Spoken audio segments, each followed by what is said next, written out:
ફરી સ્વાગત છે મિત્રો એક નવા વિડીયોમાં। તો ચાલો વાર્તા શરૂ કરીએ।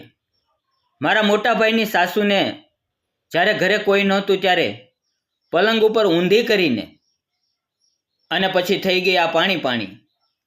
મિત્રો, મારું નામ રાજેશ છે અને હું ઉત્તર પ્રદેશના એક નાનકડા ગામમાં રહું છું। મારી ઉંમર 21 વર્ષની છે। હાલમાં હું કોલેજમાં છું અને હું એકદમ બિંદાસ છોકરો છું। મારા એક મોટા ભાઈ છે અને તેના લગ્ન 1 વર્ષ પહેલાં થયા હતા। ભાઈ અને ભાભી બંને નોકરી માટે દિલ્હી ગયા હતા અને હું કોલેજમાં હોવાને કારણે તેની સાથે રહેવા લાગ્યો।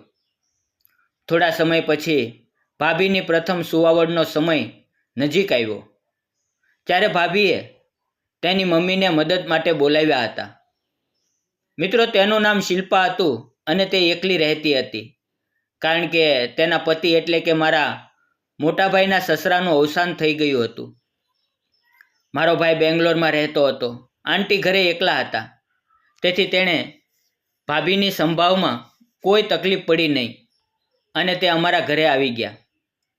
અને જો તમને શિલ્પા આંટીની વાત કરવી હોય તો તેની ઉંમર લગભગ 42 વર્ષની હતી।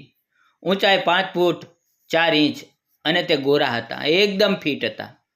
તેમણે તેના શરીરને ખૂબ જ સાચવીને રાખ્યું હતું। ક્યારેક બહાર જવું હોય તો આંટી સાડી પહેરી લેતી, બાકી ઘરમાં બધી જ જગ્યાએ તે ગાઉનમાં રહેતી। ગામમાં એકદમ ગરમીનો સમય હતો ત્યારે ભાઈ અને ભાભી બહાર ગયા હતા અને આંટી એકલા ઘરે હતા। અમે બંનેને એકબીજાની સાથે ખૂણામાં વાતો કરવા લાગ્યા। મને તેની સાથે વાતો કરવી ગમતી હતી। ધીમે ધીમે આંટી તરફ આકર્ષણ થવા લાગ્યું અને મને આંટી ગમવા લાગ્યા।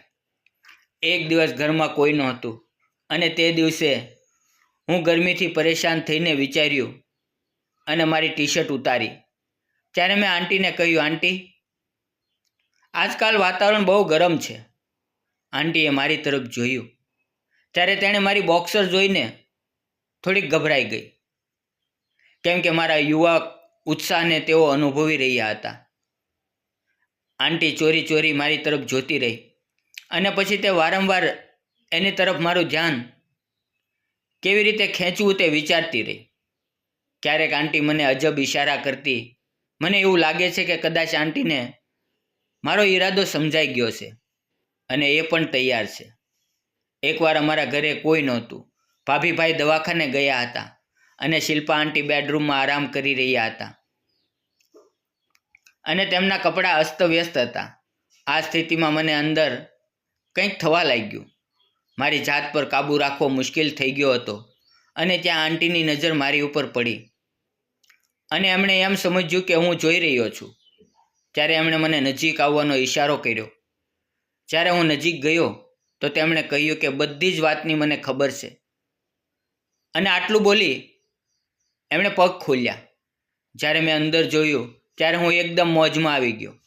પછી મેં આંટીને પરસેવો વાવી દીધો। ગરમી તો ખૂબ જ હતી। પણ મિત્રો, આગળની વાર્તા બીજા ભાગમાં। અને જો મિત્રો આ વિડીયો તમને પસંદ આવ્યો હોય તો વિડીયોને લાઇક અને ચેનલને સબસ્ક્રાઈબ કરવાનું ભૂલશો નહીં। ફરી મળશું એક નવા વિડીયોમાં, ત્યાં સુધી આવજો। વિડીયો પૂરેપૂરો જોવા બદલ આપ સૌ મિત્રોનો દિલથી ખૂબ ખૂબ ધન્યવાદ। ફરી મળીએ છીએ મિત્રો આવતીકાલે એક નવા વિડીયોની અંદર। આવજો મિત્રો।